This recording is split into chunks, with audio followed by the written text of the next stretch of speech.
¿Qué tal, mis queridos amigos, mis queridos hermanos? Qué gozo para mí saludarles. Una feliz noche para cada uno de ustedes. Qué privilegio es conectarme para compartir mi aporte al estudio de la lección de escuela sabática de este día. Estamos llegando a la lección número 11 de este segundo trimestre del año 2024. El título del trimestre ha sido El Gran Conflicto.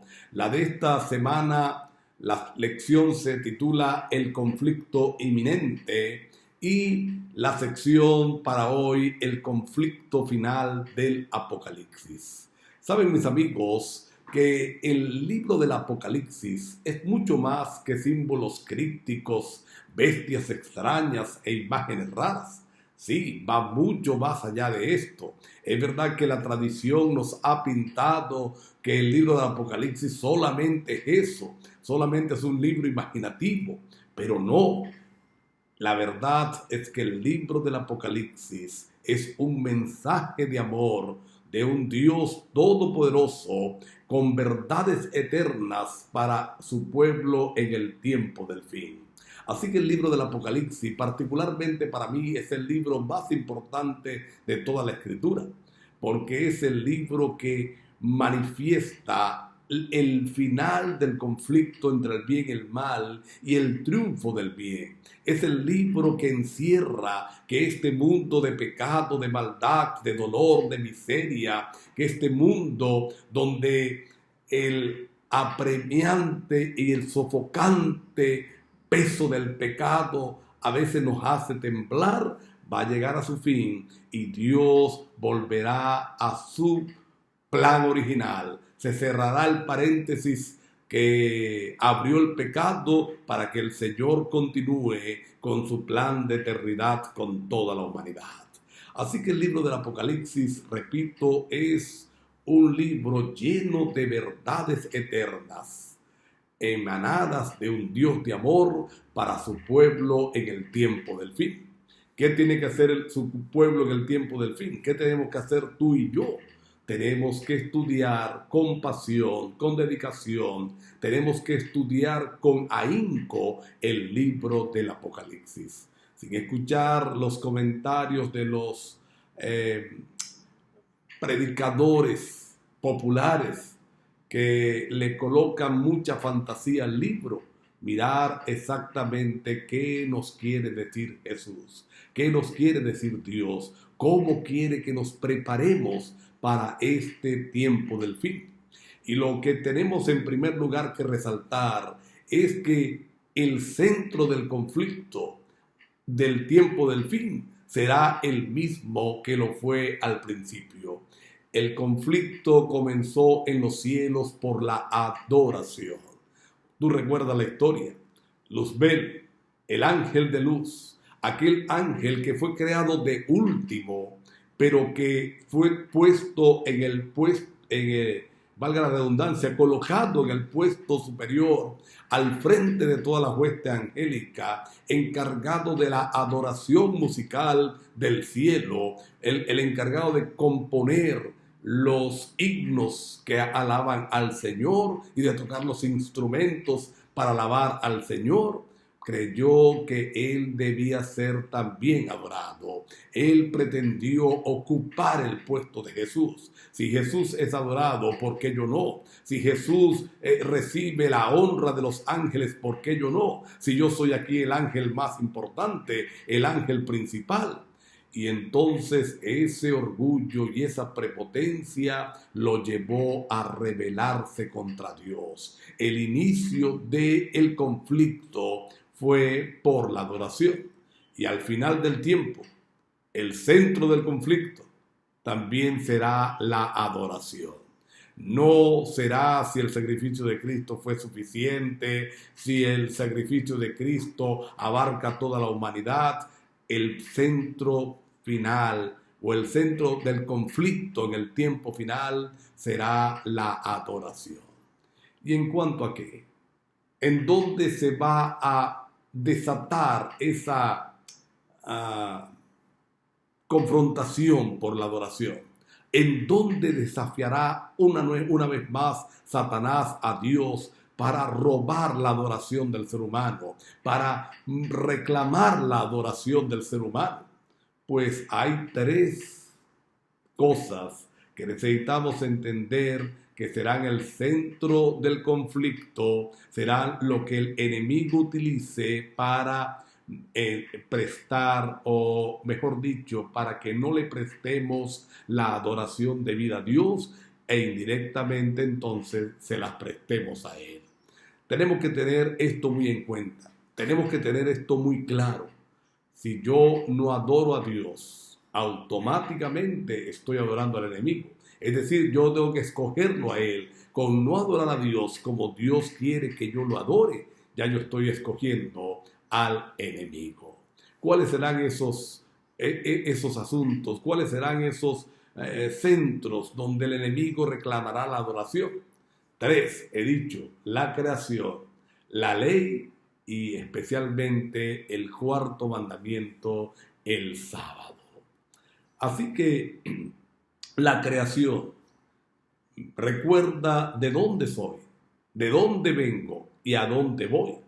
El entender que he sido creado por Dios, entonces me da un valor increíble, pero sobre todas las cosas me recuerda mi futuro, me recuerda de dónde vengo y hacia dónde voy.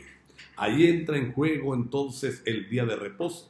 Por eso el enemigo odia tanto el sábado, por eso lo desprecia, utiliza aún a los que se dicen cristianos para hablar mal del sábado, porque ese día de sábado, que una vez a la semana llega, nos recuerda que venimos de las manos del Señor.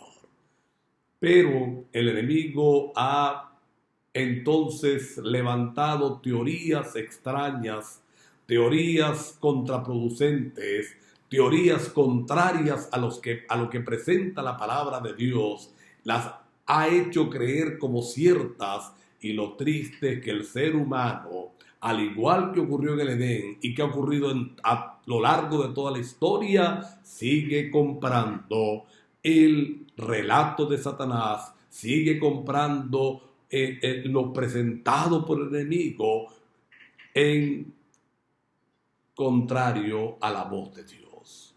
Se levantan entonces teorías como la teoría de la evolución, la teoría del Big Bang, la teoría del accidente cósmico, todo esto para quitar a Dios del pensamiento humano, para quitarlo como creador. Y cuando yo quito a Dios como creador, entonces estoy adorando automáticamente a Satanás. La ley de Dios entonces va a mostrar el verdadero carácter del Señor. Es el muro de contención para no ser arrastrado por Babilonia, para no ser arrastrado por esta corriente político-religiosa que lucha en contra de los principios de Dios. Respetar la ley de Dios es ir en contra de la bestia, es ir en contra del poder de la bestia. Por eso el enemigo intenta mostrar que la ley está abolida, que la ley ya no es necesaria, que no tenemos por qué seguirla respetando, estamos bajo la gracia. Y el concepto de gracia es que yo puedo hacer lo que yo quiera, no importa cómo yo viva, ya yo estoy salvo. Cuidado con esos conceptos equivocados y que se están algunas veces también introduciendo dentro de nosotros, haciéndonos creer que la gracia es barata, que no importa lo que yo viva, no importa lo que yo haga, al final Dios me va a perdonar, Dios me va a salvar. Cuidado, mi amigo, mi amiga, mi hermano, mi hermana. Y por supuesto, el sábado del Señor tendrá un protagonismo completo en el tiempo del fin. ¿A dónde vamos a adorar? ¿Adoraremos el sábado, el día que el Señor dejó? ¿O vamos a adorar el domingo, el falso día de reposo, el que está levantando la bestia, el que impondrán los estatutos humanos, las leyes gubernamentales, aquel que sostendrán los hombres contrario a lo que ha dicho la palabra de Dios.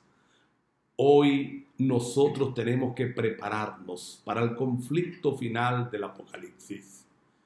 Es muy fácil en la teoría yo decir yo voy a ser fiel a Dios.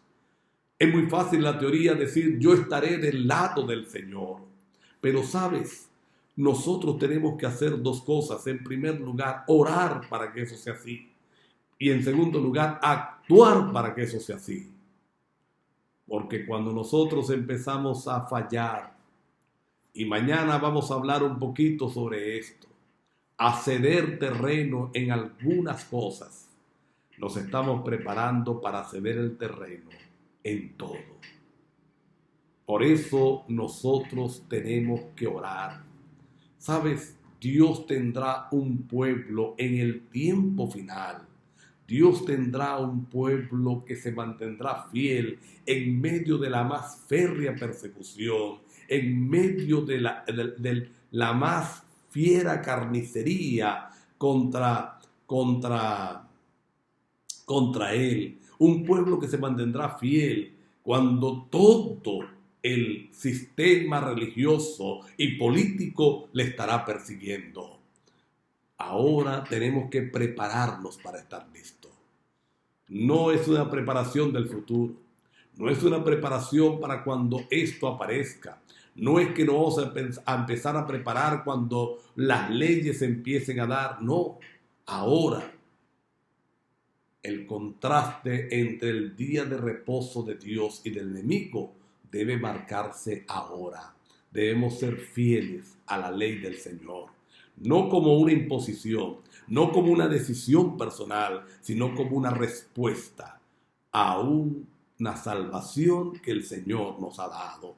Cuando yo me entrego al Señor, entonces Él me ayuda a ser fiel. Por eso necesitamos la fe de Jesús.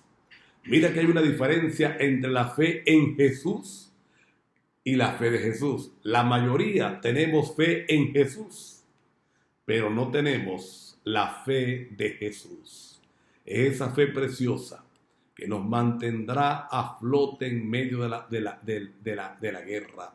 Es esa fe preciosa que nos dará la victoria en medio del más oscuro panorama. Es un don de Dios para aquellos que decidan caminar con Él.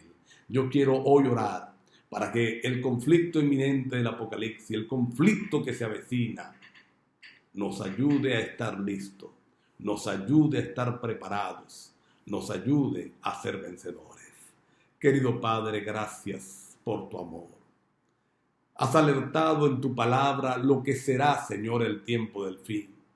Ayúdanos desde ya en las pequeñas decisiones a hacerte fiel para hacerte fiel en lo más grande. En el nombre de Jesús, amén. Mis queridos amigos, mis queridos hermanos, Dios les bendiga. Bendiciones para todos. Nos vemos mañana, Dios mediante.